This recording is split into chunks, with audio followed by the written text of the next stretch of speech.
Telangana assembly budget సమావేశాల తొలి రోజే వందే మాతర గీతాలాపన అంశం దుమారం రేపింది.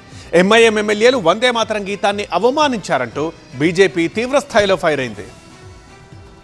అసెంబ్లీ సమావేశాల ప్రారంభానికి ముందు ఆనవాయితీగా నిర్వహించే వందే మాత్రం గీతాలాపన సమయంలో ఎంఐఎం ఎమ్మెల్యేలు సభ నుంచి వాకౌట్ చేయడం రాజకీయంగా విమర్శలకు దారితీస్తోంది. గీతాలాపన ముగిసే వరకు ఎంఐఎం సభ్యులు సభ బయటే ఉండిపోవడం అగౌరవమేనని బీజేపీ మండిపడుతోంది. ఈ ఘటనపై బీజేపీ ఎమ్మెల్యేలు తీవ్రంగా స్పందించారు.